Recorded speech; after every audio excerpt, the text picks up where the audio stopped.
Okay. Hey, everyone. Welcome to Victory Condition Gaming. My name is Doug. Tonight, I've got a special treat for you all. I am joined by two very talented gentlemen.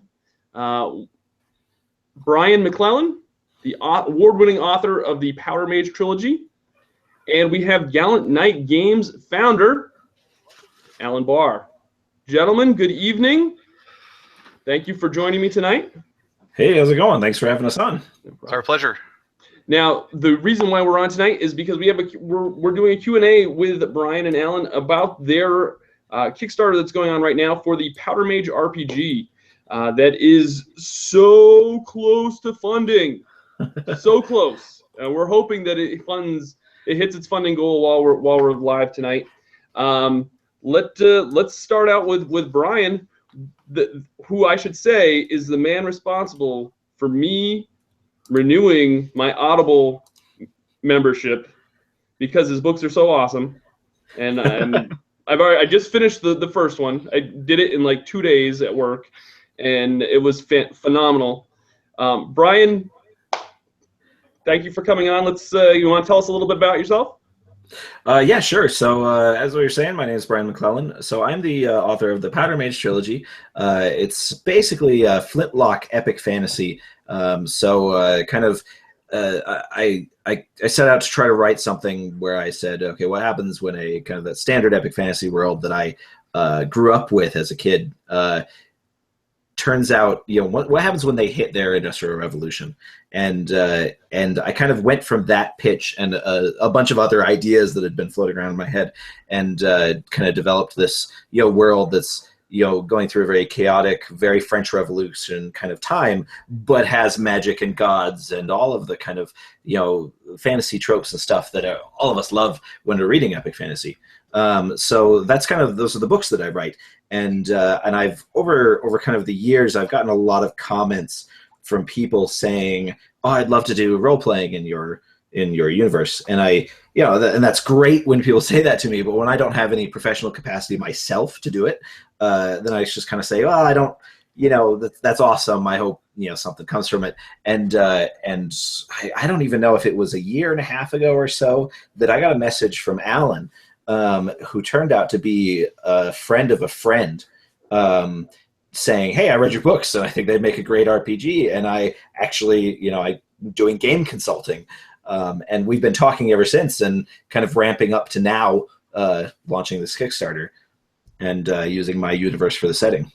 It was Gen Con 2014. We had lunch at the pizza place. That's right. Yeah. That's awesome. Gen Con's great. We've always wanted to get to Gen Con, but we've never got a chance to. And it's great to network at conventions like that. It's a great opportunity. Alan, you want to tell us a little bit about yourself? What you do with Gallant Knight Games? Yeah, I'm Alan from Gallant Knight Games. I make games. I mean, that's like awesome. Really, as far as it goes. you make RPGs, and you want to list a few of the ones that you've done. Tiny Frontiers. I did Tiny Frontiers. I did the sequel, Tiny Frontiers Mecha and Monsters, which is basically Pacific Rim, the role-playing game. We've been on the channel for that. That's right. We have Powder Mage we consulted on. I consulted on the Planet Mercenary role-playing game from the Schlock Mercenary Universe and Howard Taylor and co. So, I've done a few things. You're a very busy man as well. I try. Very cool. Let me just... So you said that you've had, Brian, people fans that have read your book that said this is an RPG setting that I'd like to do an RPG in. That how does that make you feel? That's pretty cool. like I can't imagine creating my own fictional universe and having people that love it so much that they actually want to participate in it. That blows my mind. It's a really weird feeling, and it's certainly one of those things where it's like little milestone things for you as an author.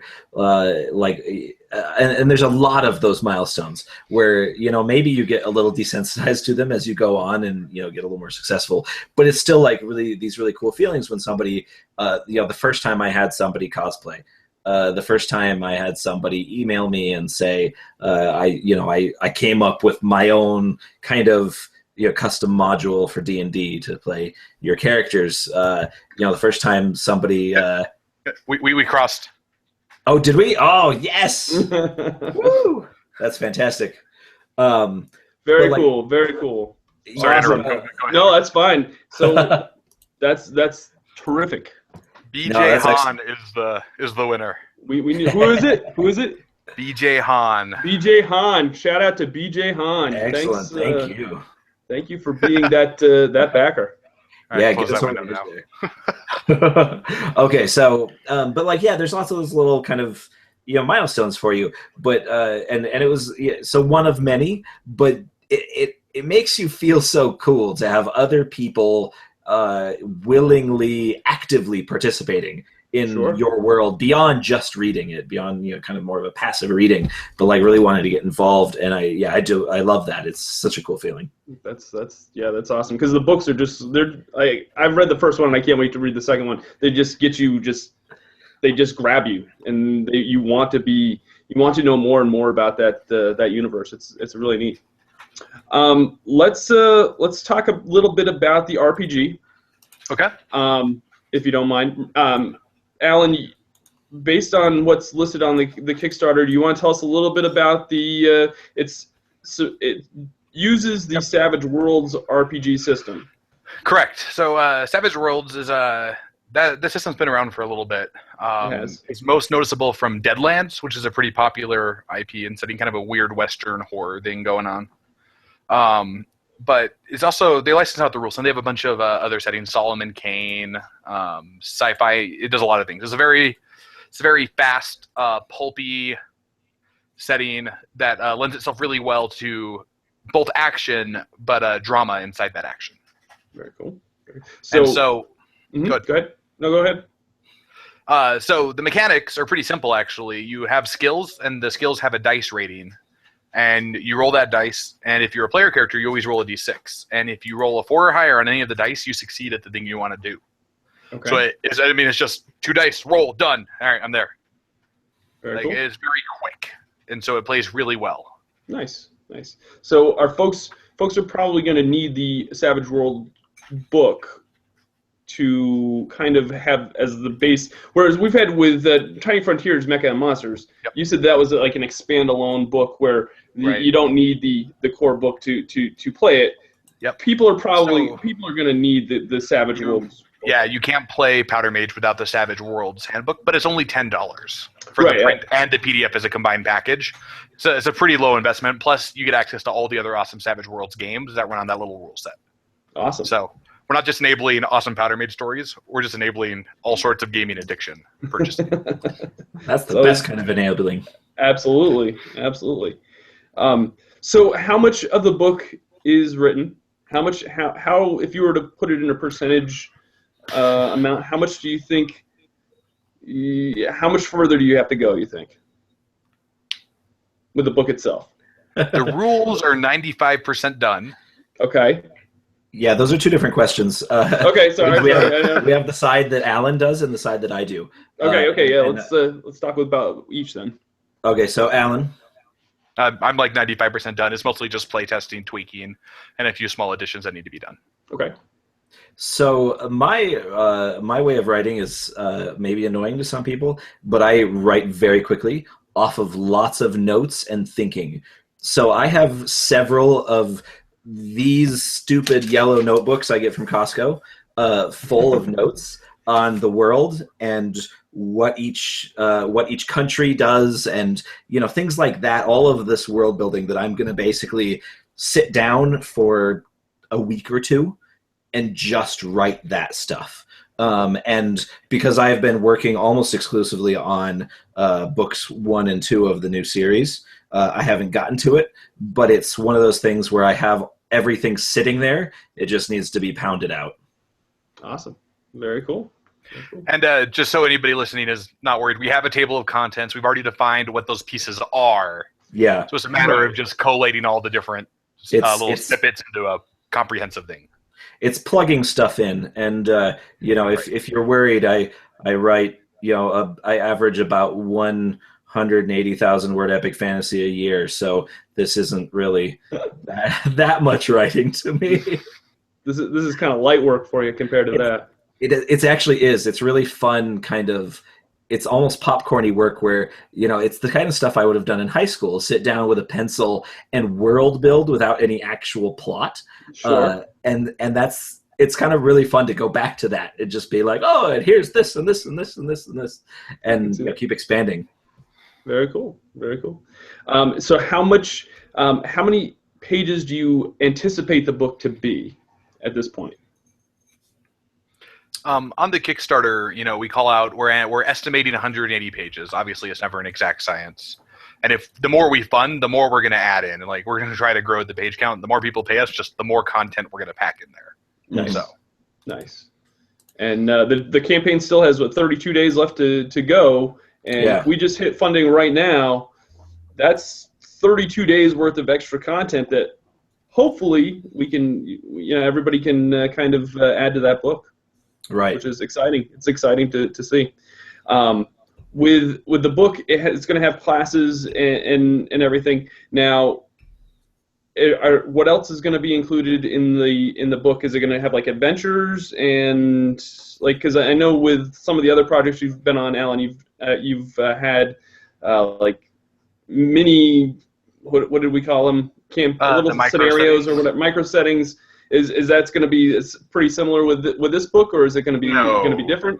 Not at all. Yeah, okay. This is a self-contained universe, right? So basically, I'm going to hand this to Bryan and say, you have to write 140 pages here. Okay, and then but we will add adventures. There will be monsters to fight. There will be example characters. Mm-hmm. I actually wrote an adventure that will be in there, and I have plans to, as we make more money, I'm going to add more pages to that adventure. We're just going to keep expanding it. Excellent. Right. Excellent. And the book's going to be, is it going to be in color or black and white? Has that been determined, or is that maybe has that been? Color. It'll be color. It's a color. Yeah. It's a color book. Yeah. Okay. Oh yeah. That seems to be kind of one of the things that people kind of expect with an RPG book at this point. Is a color book. Right. Did we we didn't put the sample pages up, did we, for the Kickstarter? No, because they have rules. Oh, that's right. Yeah, that's right. And we weren't going to commit ourselves to the rules until playtesting was done. And I don't want to promise rules and then have them be wrong. Yeah. We maybe we'll end up sticking like a sample up with like maybe I'll do a little bit of world building or something, or have a sample of what the that something is going to look like. We'll be throwing more things up on there to show people as we go. Mm-hmm. We've got more stuff that's developed and kind of sitting that we want to make sure that we have all of our ducks in the row before we actually show people. Sure. So very cool. Now, one thing that I know you've mentioned on the Kickstarter page is the art. You said a lot of the art's done. Is that correct? And the art that's on the page right now is phenomenal, by the way. It's awesome. It looks really, really well done. Can you tell me who's doing that art, and how did you find them? So the artist that you see that is that the art that's on there right now. So Rene Igner Anier, I don't know how to pronounce his last name, which is embarrassing because I've worked with him for like 2 years now. He's done all of the cover art for my self-published novellas that I do.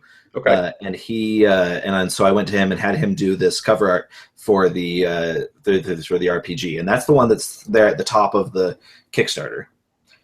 And then and we've got art by, I'm not even going to try to pronounce his last name.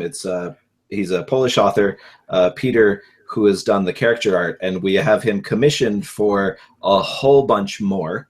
Nice. I'm loving his character art. I fell in love with it, and that I just found by just kind of going through DeviantArt, looking at stuff, trying to find something that I felt like fit my vision. Sure. And then let's see. So Grace Fong is a friend of a friend that I got to meet. I think it was at Phoenix Comic Con this last year.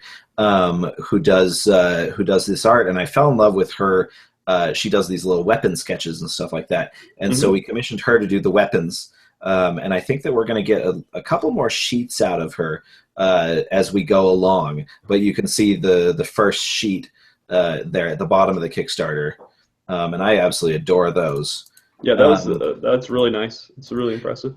And we're going to probably play with some of the symbols that I've commissioned over the last couple of years from Isaac Stewart. And those symbols are also in my novels. When we play on the motifs and stuff he does, with that.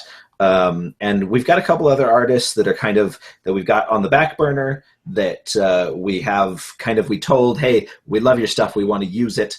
We don't necessarily know where yet.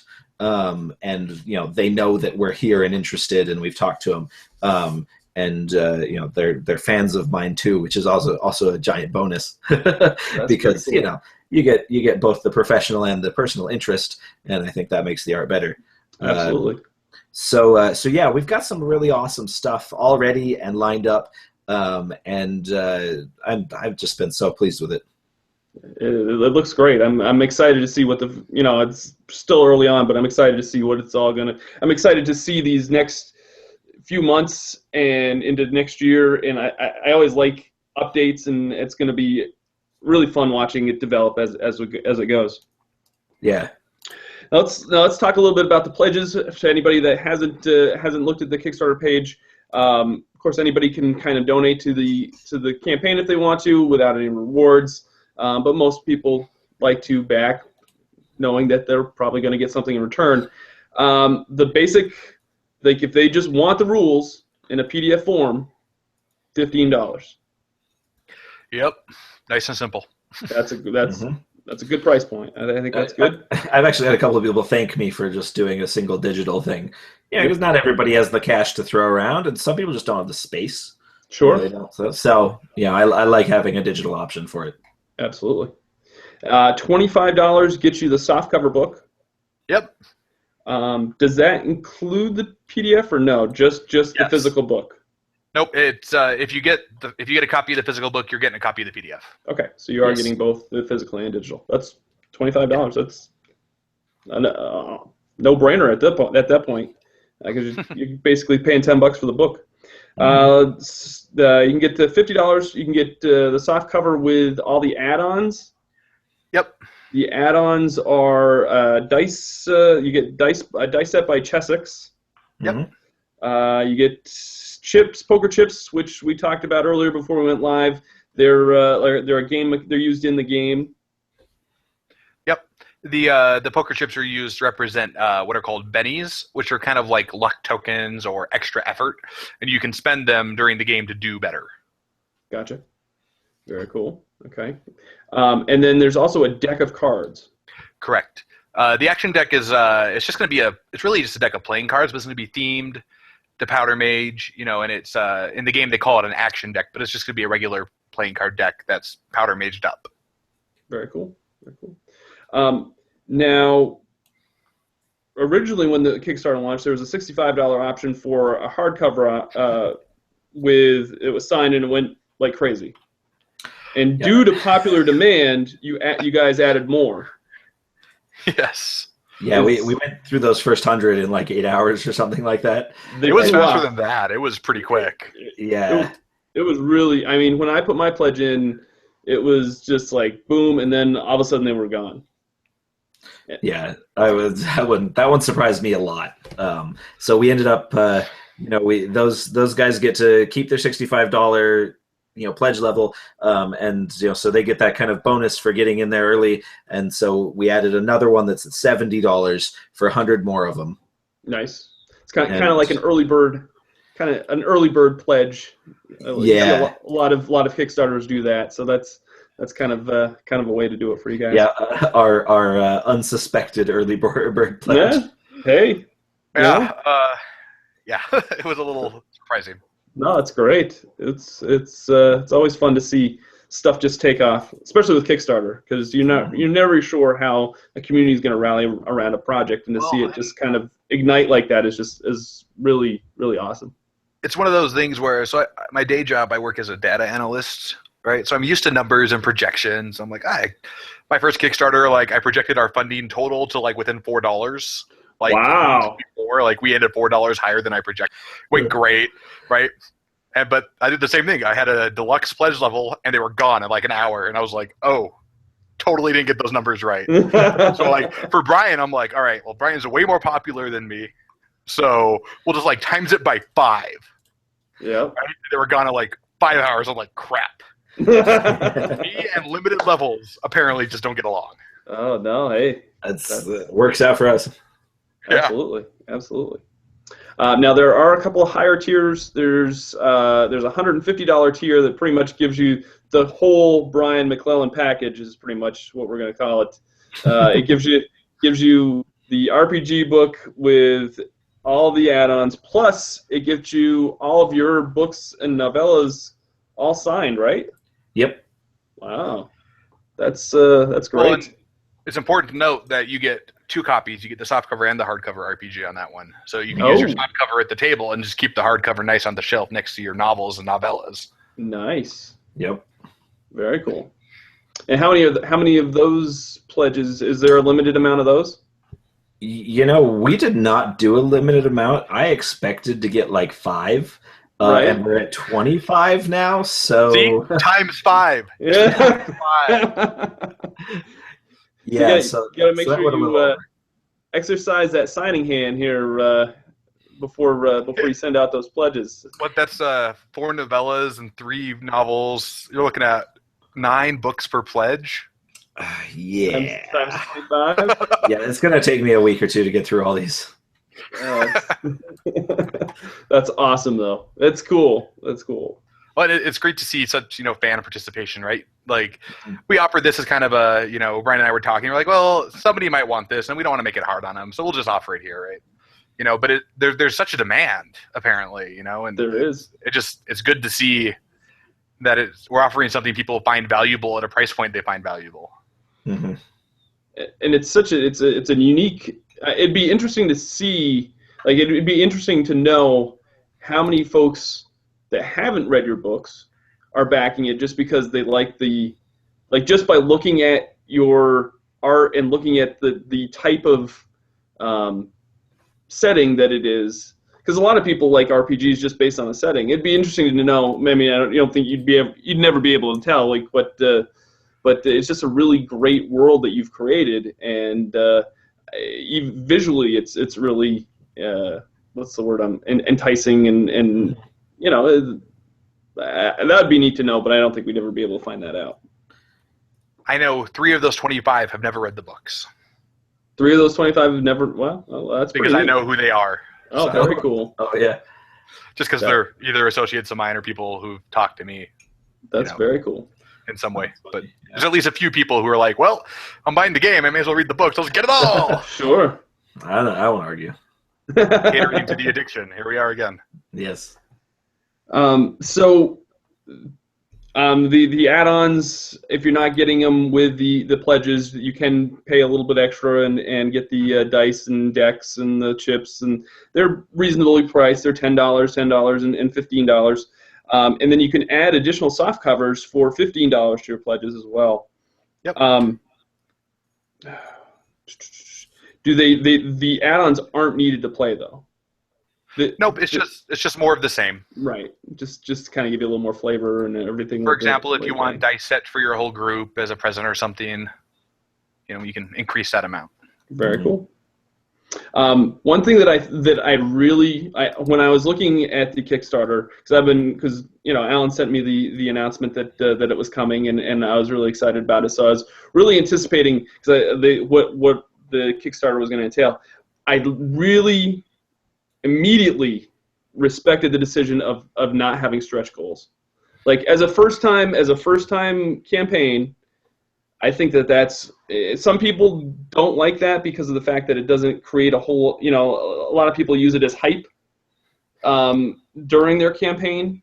But I think it's great, especially for a first time campaign for you, Brian, that it's good that you set that reasonable amount of work and knowing that, hey, I'm going to get this done and this is what I know I can get done. I don't want to stretch it any further. Yeah, you don't want to jeopardize the timeline that you've already kind of established for hype. Right, right. Like I was saying before, like I know what I can do in a certain Hmm. amount of time when it comes to straight up world building, writing. I know I can, get work done and have it, delivered. Uh, Throwing a whole bunch of, stretch goals and things on there, to me it seemed overwhelming because Alan and I had this talk early on, and it just seems like it's overwhelming to me for my first time doing a Kickstarter. It's overwhelming to me for the fact that I got a lot of other stuff to do. This is, my main job is writing the novels. And I self-publish novellas and stuff on the side. I've got plenty of work to do as an author. And so, this is, in my head, this has always been equated as something akin to the novellas, where it is something that's on the side that I think is super cool that I would like to give to my fans. And so, and I want to do something straight up. I don't feel like I need to, kind of cater to that Kickstart community sort of thing, because I went into this fully expecting 95% of the pledges to be from people who are already fans of mine and know, the type of work I deliver, and that sort of thing. Rather than having kind of that customer service side of, trying to convince, 10,000 people or whatever, that they have to buy my stuff. Right. You'd rather have the fans that already are in love with your product, rather than trying to get to sell people to come on board and try to say, hey, well, look at all this stuff you're going to get for your money. That just, I don't think that's a very, especially for first time Kickstarter, that's not the way you need to go. Right. And it's not necessarily that I don't want those people. It's that I expect and plan for the core of the people doing the Kickstarter to be people that love my work. Right, absolutely. And that's kind of where I'm coming from. And so I don't want to create false expectations to people that don't know who I am and don't know what I do. Sure. No, so, and there's value in as a sort of the project manager, consultant, collaborator. I've done this before a couple times, so Sure, I'm on to make sure Brian doesn't mess it up too badly, I guess, right? Like, yeah. Go ahead and correct me on anything I say. No, but I mean, at a certain point, Brian is, in the end, I'm just a consultant, right? Brian's making the game. Right. I'm helping him get there. And if Brian feels like this is the game, then that's the game, right? We want to set Brian up to deliver. And as a fan myself, I love Brian's books. And as a collaborator, project manager, employee, whatever I am, my weird nebulous positioning in this project. Consultant, fancy pants consultant. I want something in front of my name. Fancy pants consultant. As a fancy pants consultant, there's something to be said for just trust us to take the extra money and make it better. Right. Right. We're not going to just go out and say, "Hey, we raised $40K on a $20K Kickstarter, 10,000 for Brian, 10,000 for Alan." Let's just turn it somewhere. We're gonna make sure that money goes into making the game better. We're gonna make sure there's value, so people feel like they got what they paid for. Right. But they have to trust us to do that, because in the end, Brian's a businessman. I'm a businessman. We're trying to run a business, and sometimes we have to let our judgment be the judgment. Absolutely. Right. And it's like, because I'm already a, mildly public figure, I have my own brand name is at risk for doing something like this. Right. And so, that's kind of the weight I put against it, is a career of 4 years in publishing, that I've put out, 3, almost 4 books and have a bunch more under contract. And, so I've got something there to offer that's not necessarily an RPG, but it's creative work that I'm, working very closely with.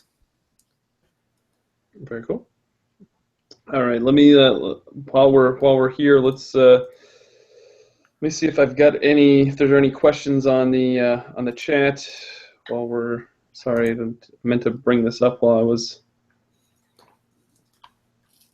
No problem. Let me see here. I don't see anything. Maybe there are.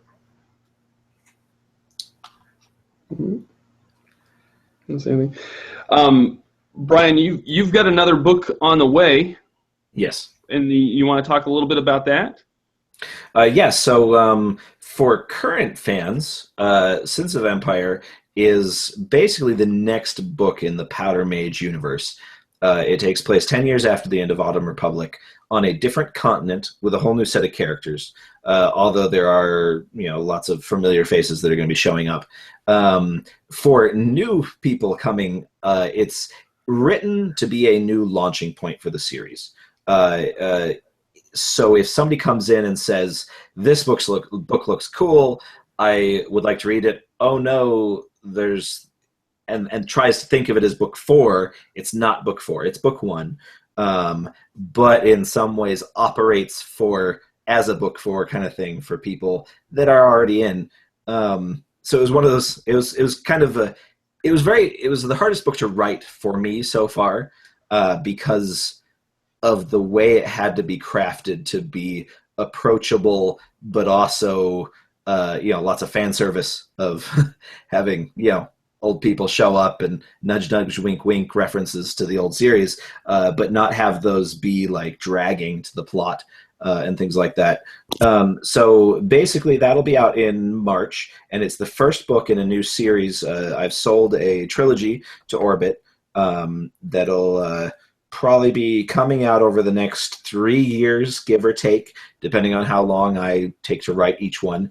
But the first one's finished, turned in completely, dedicated day out, March 7th, and then hopefully the next one after that will be March of 2018. Very cool. Very awesome. Actually, we have a question from a viewer. Michael Wyatt asks, how much will the religion of Bryan's world how much will it play, or how much, let me read this over again here. How much will the religion of Bryan's world will play a role in the RPG rules? So I don't think Alan and I have talked about religion affecting the rules, because of how it works inside the universe. Religion plays I think it'll play a big part in the role playing itself. Right. And that's up to me to write, and I will be talking about religion a lot in the book. But as far as rules, what do you think about that, Alan? I having read the books repeatedly at this point, there's no point where religion, other than defining a character's choices as like a motivation, really comes into play. Mm-hmm. Right? It may be some antagonists or NPCs, but there's no powers around religion that are going to be showing up, or special rules, right? Right. Yeah. Calling on your god in my world doesn't do jack. Very good. But obviously there will be, like Bryan said, sections of the fluff related to that, and we'll include roleplay examples, something like that. Gotcha. Right. So that might be like a trait for a character, like character creation or something like that. Yep.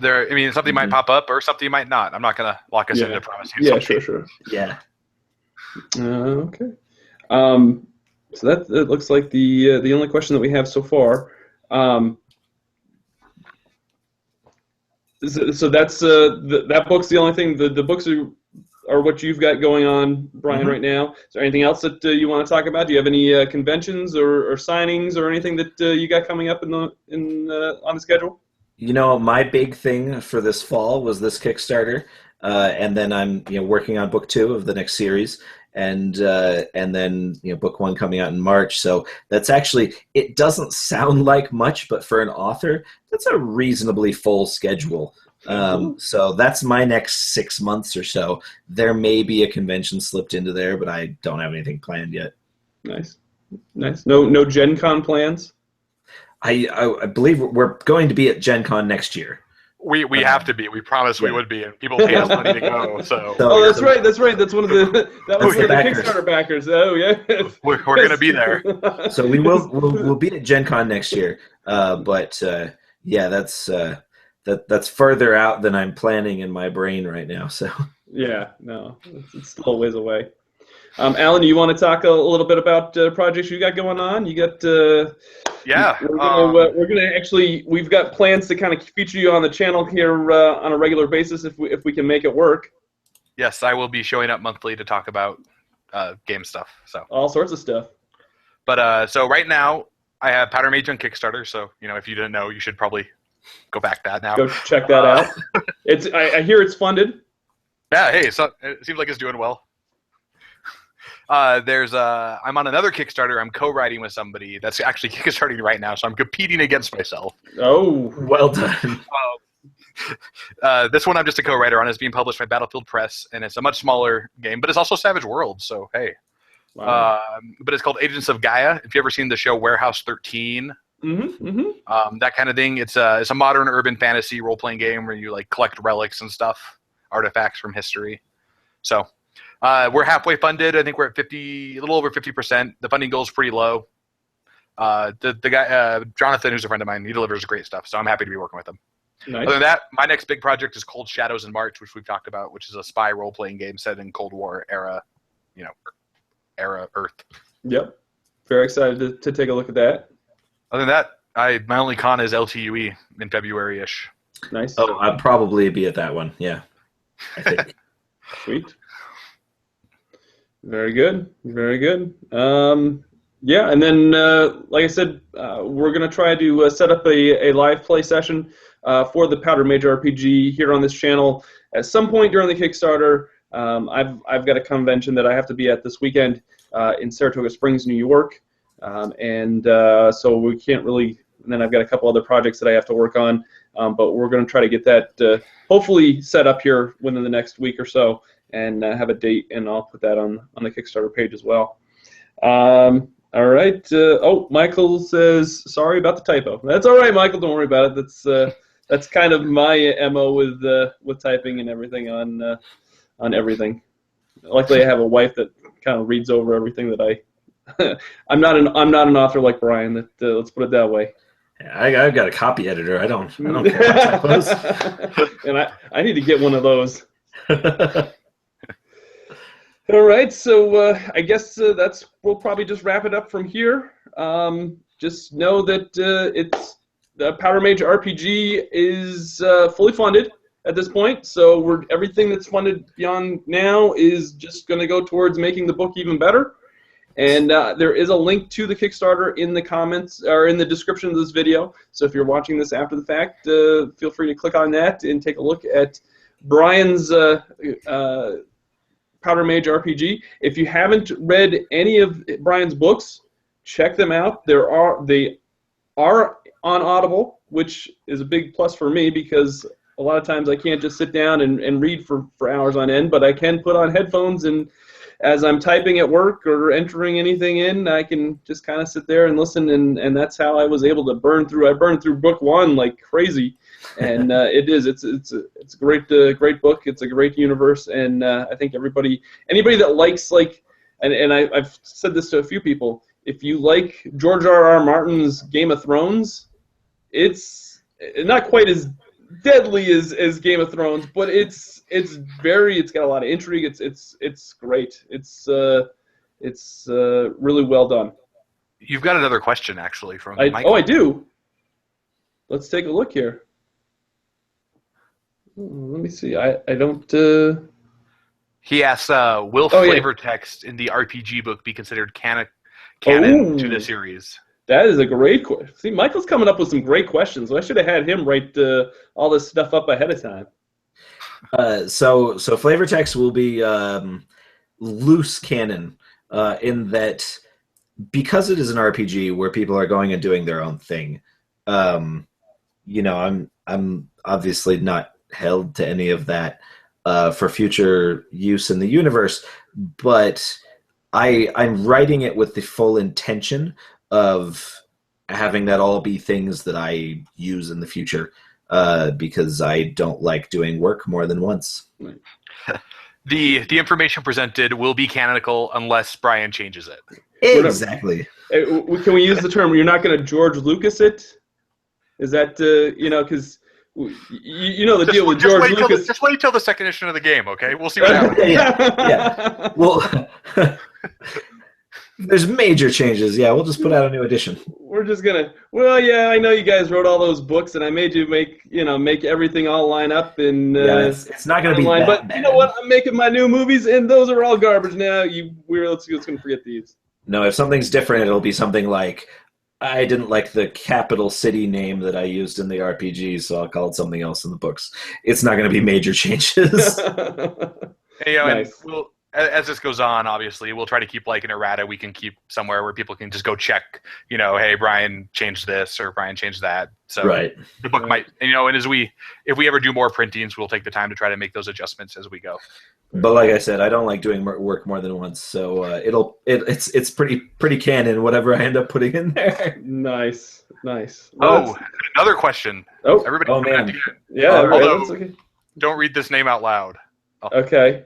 Say Yeah, it we're not when we get gonna. there. We're just gonna do Mr. Daly or Mrs. Daly. Will there be an RPG stamp in the books like the Mad Lancers and Andro Army stamp you've done in the past? So the Mad Lancer stamp is for the next series. So they asking for the RPG, whether I'll have a stamp for it then. Yes. I hadn't actually thought of that, but that's not a terrible idea. I will be commissioning symbols when I need them for the RPG. I've got a guy I've been talking to about doing that over the next couple of months. And as we talk about that sort of thing, we may end up with one that we like enough that I turn it into a stamp and I can use it to pop on there when I sign stuff. Very cool. Another question. Yep. You guys are getting the questions quicker than I am for some reason. I don't know why that. Michael Wyatt asks if there will be an expansion. That depends on how things go.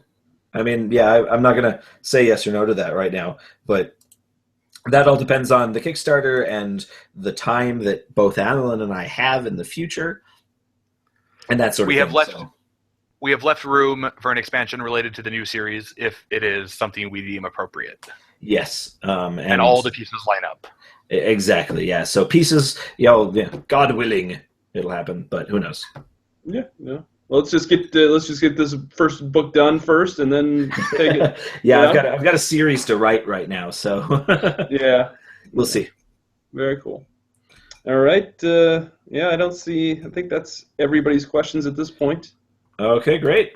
So I'm sorry. I told you I would go 30 minutes. We kind of went a little over 40. I apologize for that, Brian. No problem. But Alan, thank you again for coming on as well, and Brian, thank you for letting us kind of talk a little bit about your project. And best of luck to you and to your books and to any future projects you got going on. Please let us know if we can put word out for anything you got going on. Like I said, I've been really impressed with the book so far, and I'm really excited to dive into the next two. Well, thank you very much. No problem. All right, folks, that's going to do it for us. If you haven't, like I said, if you haven't checked out the Kickstarter, check out the link down below. This is my name's I'm Doug, and this is Victory Condition Gaming, because winning shouldn't be the only victory condition when you get to the table. Well, thank you for watching, and we'll see you on the next video. Thank you.